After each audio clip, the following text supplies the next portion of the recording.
Hi friends, ಎಲ್ಲರಿಗೂ ನಮಸ್ಕಾರ. Welcome back to ವಯಂ ವ್ಲಾಗ್ಸ್. ಇವತ್ತು ಮನೆಯಲ್ಲೇ ವೆಜ್ ಗೋಬಿ ಮಂಚೂರಿಯನ್ನ ಮಾಡ್ತಿದ್ದೀನಿ. ಈಸಿ ಮತ್ತು ಟೇಸ್ಟಿಯಾಗಿ ಹೇಗೆ ಮಾಡೋದು ಅಂತ ಬನ್ನಿ ನೋಡೋಣ. ಇವಾಗ ಇದಕ್ಕೆ ಎಲೆಕೋಸನ್ನು ಈ ಥರ ತುರಿದು ಇಟ್ಕೊಂಡಿದ್ದೀನಿ. ಒಂದು ದೊಡ್ಡ ಸೈಜ್ ಈರುಳ್ಳಿನ ಈ ಥರ ಸಣ್ಣಕ್ಕೆ ಕಟ್ ಮಾಡಿ ಇಟ್ಕೊಂಡಿದ್ದೀನಿ. ಒಂದು ಆಲೂಗಡ್ಡೆನ ಬೇಯಿಸಿ ಸ್ಮ್ಯಾಶ್ ಮಾಡಿ ಇಟ್ಕೊಂಡಿದ್ದೀನಿ. ಒಂದು ಕ್ಯಾರೆಟ್ನ ಈ ಥರ ತುರಿದು ಇಟ್ಕೊಂಡಿದ್ದೀನಿ ಮತ್ತು ಕ್ಯಾಪ್ಸಿಕಮ್ನ ಈ ಥರ ಸಣ್ಣಕ್ಕೆ ಕಟ್ ಮಾಡಿ ಇಟ್ಕೊಂಡಿದ್ದೆ. ಇವಾಗ ಇದನ್ನೆಲ್ಲನೂ ಒಂದು ಬೌಲಲ್ಲಿ ಹಾಕ್ಕೊಳ್ಳೋಣ. ನೋಡಿ, ಈ ಥರ ಎಲ್ಲನೂ ಒಂದು ಬೌಲಲ್ಲಿ ಹಾಕ್ಕೋತಿದ್ದೀನಿ. ಇವಾಗ ಇದಕ್ಕೆ ಒಂದು 2 ಟೇಬಲ್ ಸ್ಪೂನ್ ಕಾರ್ನ್ಫ್ಲವರು, ಒಂದು ಅರ್ಧ ಕಪ್ ಮೈದಾ, 1 ಟೇಬಲ್ ಸ್ಪೂನ್ ಅಕ್ಕಿ ಹಿಟ್ಟನ್ನು ಸಹ ಹಾಕ್ಕೋತಿದ್ದೀನಿ.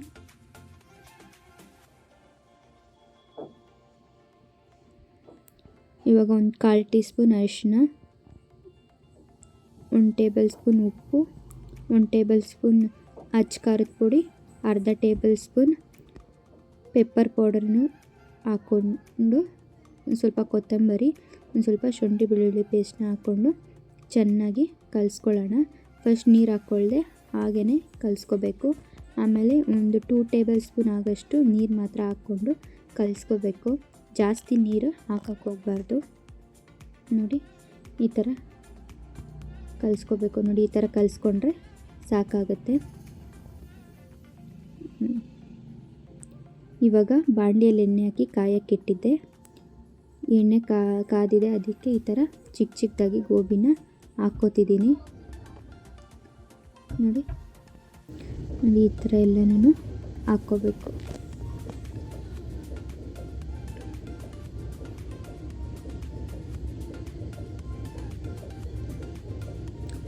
ಈ ಥರ ನೊರೆ ಕಡಿಮೆ ಆದಮೇಲೆ ಇದನ್ನು ತಿರುಗಿಸ್ಕೋಬೇಕು. ಫಸ್ಟೇ ತಿರುಗ್ಸೋಕೆ ಹೋಗಬಾರ್ದು. ಇವಾಗ ಇದನ್ನು ಈ ಥರ ಮೀಡಿಯಮ್ ಫ್ಲೇಮ್ ಉರಿಯಲ್ಲೇ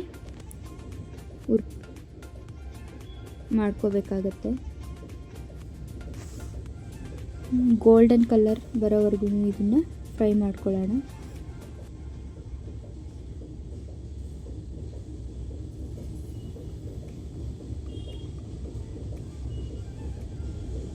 ನೋಡ್ತಿರ್ಬೋದು, ಇವಾಗ ಈ ಥರ ಆದರೆ ಸಾಕಾಗುತ್ತೆ. ನೋಡಿ, ಈ ಥರ ಆಗಿದೆ. ಇವಾಗ ಎಲ್ಲದನ್ನು ಅದೇ ರೀತಿ ಮಾಡ್ಕೊಳ್ಳೋಣ.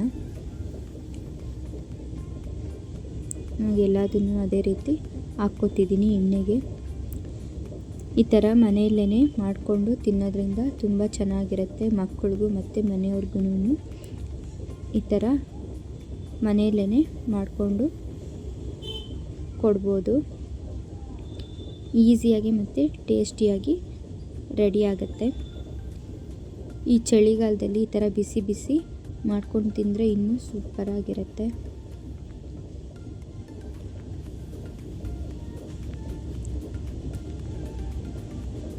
ನೋಡಿ, ಇವಾಗೆಲ್ಲನೂ ರೆಡಿಯಾಗಿದೆ.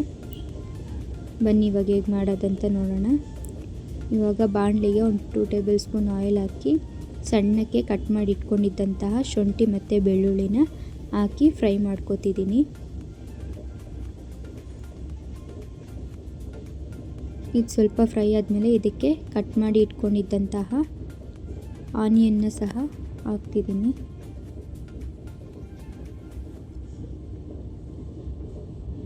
ಕ್ಯಾಪ್ಸಿಕಮ್ ಕಟ್ ಮಾಡ್ಕೊಂಡು ಇಟ್ಕೊಂಡಿದ್ದೆ, ಅದನ್ನು ಸಹ ಹಾಕಿ ಇದನ್ನು ಫ್ರೈ ಮಾಡ್ಕೋತಿದ್ದೀನಿ.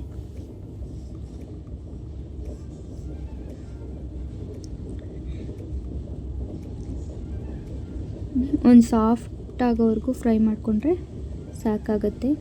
ಇವಾಗ ಇದಕ್ಕೆ ಸಾಸಸ್ನ ಆ್ಯಡ್ ಮಾಡ್ಕೊಳ್ಳೋಣ. 1 table spoon tomato ketchup, 1 table spoon soya sauce, 1 table spoon red chilli ಸಾಸ್ನ ಹಾಕ್ತಿದ್ದೀನಿ. ಇಲ್ಲಿ ನಾನು ವಿನಿಗರನ್ನು ಬಳಸ್ತಾ ಇಲ್ಲ. ನೀವು ಬೇಕಾದ್ರೆ ವಿನಿಗರ್ ಹಾಕ್ಕೋಬೋದು. ನಿಮಗೆ ಅದು ಹಾಕೋದಕ್ಕೆ ಇಷ್ಟ ಇಲ್ಲ ಅಂದರೆ ಸ್ವಲ್ಪ ಹುಣಸೆಹಣ್ಣು ರಸನ ಸಹ ಹಾಕ್ಕೋಬೋದು.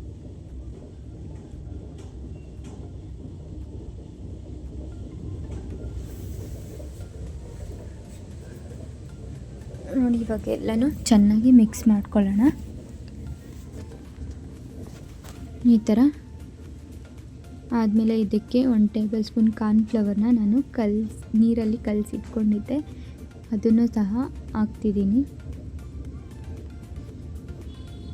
ಇವಾಗ ಇದಕ್ಕೆ ಸ್ವಲ್ಪ ನೀರನ್ನು ಹಾಕಿ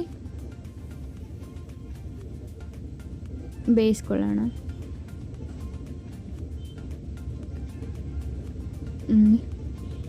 ಇದು ಸ್ವಲ್ಪ ತಿಕ್ಕಾಗಿ ಗ್ರೇವಿ ಟೈಪ್ ಆಗುತ್ತೆ, ಅಲ್ಲಿವರೆಗೂ ಕಲಿಸ್ಕೋಬೇಕು. ನೋಡಿ ಈ ಥರ ಆಗಿದೆ. ಇವಾಗ ಇದಕ್ಕೆ ಒಂದು ಸ್ವಲ್ಪ ಉಪ್ಪು ಮತ್ತು ಒಂದು ಸ್ವಲ್ಪ ಖಾರದ ಪುಡಿನ ಹಾಕಿ ಮಿಕ್ಸ್ ಮಾಡ್ಕೊತಿದ್ದೀನಿ.